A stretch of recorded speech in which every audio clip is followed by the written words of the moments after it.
ہائری میری بدنصیبی، ماں نے لوریوں میں قرآن سنانا چھوڑ دیا، موبائل کے اوپر گانا لگا کے سینے پہ رکھ دیا۔ اس ماں کو اندازہ ہی کوئی نہیں، اس نے اپنے بچے کا نہیں اپنا نقصان کیا۔ جس کے سینے پہ تو نے بچپن میں گانا اتارا، بڑا ہو کر 55 سال کی عمر میں تیرے کان کے اندر قرآن کی آواز کیسے اتارے گا؟ مردوں کو شانہ بشانہ چلنے کا میں حق دیجئے۔ میں نے کہا لے لے، کیا کہ میں اپنی شوہر کی پارٹنر بنوں گی، 50,000 روپے گھر کا خرچ ہے، 25 کی ذمہ داری میں اٹھاؤں۔ میں نے کہا یہ شانہ بشانہ نہیں ہے، تیرا گھر والا صبح گیا مزدوری کر کے آیا، شام کو تیری مرضی کے مطابق گوشت نہ لے کے آیا، فروٹ نہ لے کے آیا، کہا آج سبزی پہ گزارا کر، کہا انشاءاللہ کر کے دکھاؤں گی، یہ شانہ بشانہ ہے۔ گرمی کے موسم میں تیرا گھر والا مجبوری بے روزگاری کی وجہ سے تیرے لیے کپڑے نہ بنا سکا، تو اس کے سر پر ہاتھ رکھ کے کہ کیوں پریشان ہے، میں گرمی کے موسم میں موٹے کپڑے پہن کے دکھاؤں گی، یہ شانہ بشانہ ہے۔ تیرا گھر والا نوکری کے لیے جائے، کہ بے فکر ہو کے چلا جا، گھر کے اندر بچہ بچی تو چھوڑ کے جا رہا ہے، انشاءاللہ میں سے وقت کا عبدالقادر حسن بصری بناؤں گی، وقت کی رابعہ بصریہ بناؤں گی، یہ شانہ بشانہ ہے۔ تو بے فکر ہو کے چلا جا، اللہ اکبر، وعدہ کرتی ہوں تیرے جانے سے لے کر آنے تک یہ چہرہ آسمان کی طرف ہوا میں اڑنے والا پرندہ بھی نہیں دیکھے گا۔ کون؟ اما عائشہ رضی اللہ عنہ کے حجرے کا دروازہ بجا، اما نے کہا من دق الباب، کون دروازے پر؟ باہر کھڑی ہونے والی کہنے لگی عائشہ میں تیری سہیلی، کبھی بھی پھر اندر آ جا۔ اما عائشہ رضی اللہ تعالی عنہ دیوار کی طرف منہ کر کے بیٹھی ہوئی ہے، کہنے لگی عائشہ کیا بات ہے، سورج چمک رہا ہے، کرنیں تیرے نیڑے میں پڑ رہی ہے۔ عائشہ کمر کو سیک لگا رہی ہے کہ نہیں نہیں، عائشہ کیا بات ہے، اللہ اکبر، وجود کو سیک لگا رہی ہے، کہنے لگی نہیں نہیں۔ سیدہ عائشہ رضی اللہ تعالی عنہ سے ان کی سہیلی پوچھنے لگی اے عائشہ کیا بات ہے، کہنے لگی اس روزے والے سے جاتے وقت وعدہ کیا تھا، کب ادھر فاطمہ بیٹی بیٹھی تھی، ادھر عائشہ صدیق کی بیٹی بیٹھی تھی، ادھر دیکھا بیٹی کا ہاتھ پکڑا، ادھر دیکھا میں نے بھی ہاتھ پکڑا دیا، میرا ہاتھ میں لیا، فرمایا عائشہ میرے بات کیا کرے گی، میں نے رو کے دکھایا، انہوں نے مجھے چپ کرایا، میں عائشہ میرے بات کیا کرے گی، میں نے کہا وعدہ کرتی ہوں اس چہرے کو ابا ابو بکر نے دیکھا، یہ شوہر مصطفیٰ نے دیکھا، آج کے بعد یہ چہرہ گھر کی دیوار بھی نہیں دیکھے گی۔ اللہ اکبر، اے عائشہ سورج کا اور پردے کا کیا آپس کا معاملہ، کہ اس روزے والے سے وعدہ کیا تھا تیرے جانے کے بعد میں سورج کو بھی اپنا چہرہ نہیں دکھاؤں گی۔ سارے حیدرآباد میں آواز گونج رہی ہے میری بیٹیوں تمہاری ماں کا نام عائشہ ہے۔ خالد کے پاس رات کو آ کے بیٹھ گئی، مجھے 5,000 روپیہ دیجئے، کیوں؟ میرے برقع لے کے آنا ہے۔ صبح صبح حیدرآباد کی ریشم گلی میں چلی گئی، دکان پہ جا کے کہنے لگی بھائی ایسا برقع دکھاؤ دیکھنے والا حیران رہ جائے۔ اور میری بیٹی تجھے کون B A B S C کہے گا، تجھے کون ڈگری ہولڈر کہے گا، جب تیرا برقع ہی بے حیا بن گیا تجھے حیا والی چادر میں کیسے لے کے آئے گا؟ مردوں کے شانہ بشانہ، یہ شانہ بشانہ ہے۔ تو کچے گھر میں رکھے گا میں رہ کے دکھاؤں گی، پکے گھر کے اندر رکھے گا میں سجدوں سے خدا کو راضی کر کے دکھاؤں گی، یہ شانہ بشانہ ہے۔ تو مجھے دلہن بنا کے قرآن کے سائے میں لے کے آیا، تیرے ماں باپ کے ساتھ ایسا برتاؤ کروں گی تو مجھے دیکھ کے مسکرائے گا، تیرے ماں باپ کو اپنا ماں باپ سمجھوں گی، تیرے بہن بھائیوں کو اپنا بہن بھائی سمجھوں گی، تیری بہن سسرال سے آئے گی کوشش کروں گی اپنا تن من دل وار دوں گی، یہ شانہ بشانہ ہے، یہ شانہ بشانہ ہے۔ اللہ اکبر اللہ اکبر، یہ شانہ بشانہ ہے۔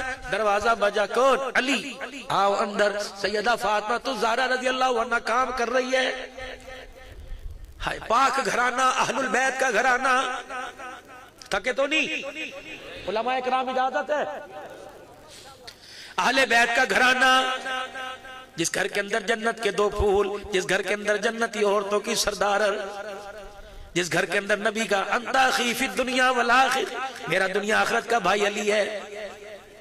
فاطمہ ساری رات مصلی پہ کھڑی رہی، اے فاطمہ اب تو تھوڑا آرام کر، میں تیرے سے ناشتہ نہیں مانگتا، بچے بھی بڑے صابر ہیں۔ علی تیرے کپڑے یہاں ہیں، علی تیرے بستر یہاں ہیں، علی کھانے کا سامان یہاں، اے علی جو چار آنے وہ یہاں پڑے ہیں۔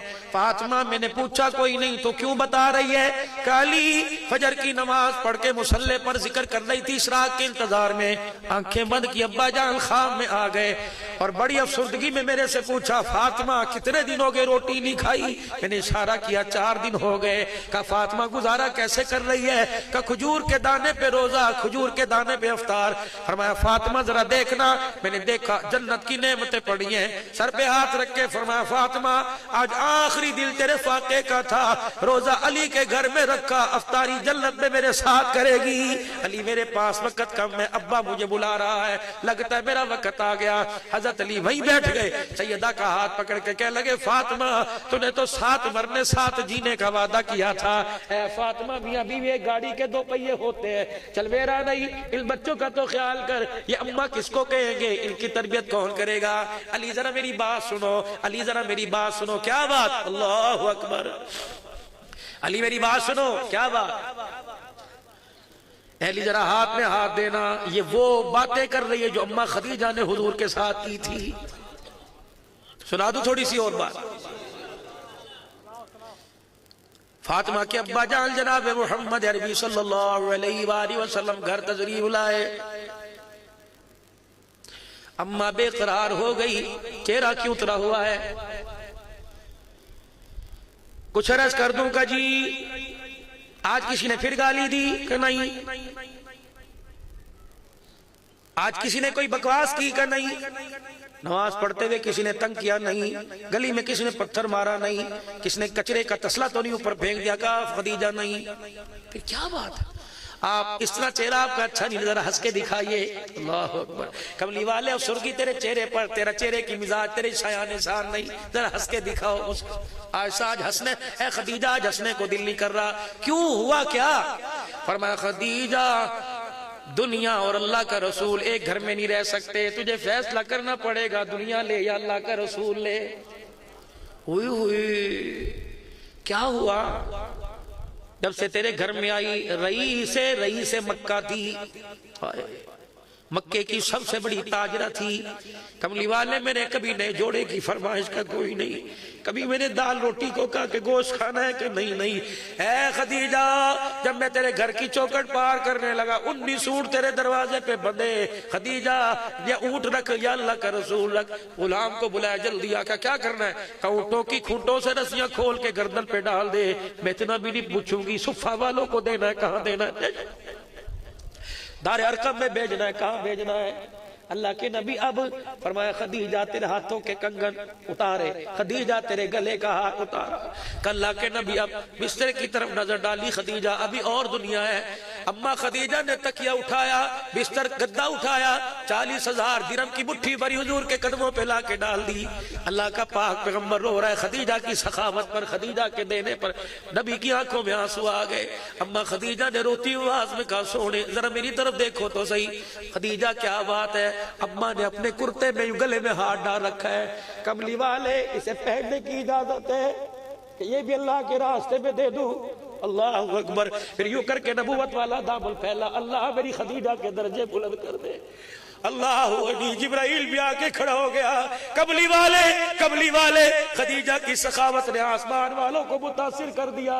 اللہ اکبر۔ خدیجہ کے سار کے اوپر اللہ بھی سے سلام کہہ رہا ہے۔ آخری وقت تھا بھائی خدیجہ کا سونے کا کیا کہ کملی والے 3 باتیں آج آپ سے لینا چاہتی ہوں۔ کیا؟ کملی والے ذرا ہاتھ پکڑانا۔ حضور نے ہاتھ میں ہاتھ دیا، ماں نے اوپر ہاتھ رکھ دیا۔ کملی والے جب تک روح نہ نکلے ہاتھ نہ چھوڑنا۔ کملی والے ذرا میری طرف دیکھنا۔ کیا؟ کملی والے جب تک روح نہ نکلے اپنا چہرہ نہ پھیرنا، ذرا ادھر سے پکڑنا۔ خدیجہ کے کرتے قمیض کا دامن ادھر خدیجہ الکبریٰ رضی اللہ عنہا نے، ادھر حضور نے۔ کہ کملی والے 25 سال ہو گئے تیرے گھر میں آئے ہوئے، سونے کے کنگن پہن کے آئی تھی، آج پیوند والا لباس پہن کے بیٹھی ہوئی ہوں۔ کملی والے بس بتا دے میں تیرے سے دور ہو کے جا رہی ہوں، تو میرے سے راضی ہے کہ نہیں راضی ہے؟ فرمایا ایسے روئے جیسے بچہ رویا کرتا ہے، ہو کے بھر بھر کے روئے، ہجکیوں کے ساتھ روئے، انگلی کا اشارہ ماں خدیجہ کی طرف کیا، کہا اللہ یہ میری خدیجہ ہے، اس نے سب کچھ چھوڑ دیا، تیرے حبیب کا ساتھ نہ چھوڑا، اللہ یہ تیرے پاس آنے والی ہے۔ محمد رو کے کہتا اللہ تو اسے قبر میں بھی نہ چھوڑنا، حشر میں نہ چھوڑنا۔ پھر مسکرا کے فرمایا خدیجہ تو ایسا ساتھ گزار کے گئی، روزے والا بھی تیرے سے راضی ہو گیا، عرش والا بھی تیرے سے راضی ہو گیا۔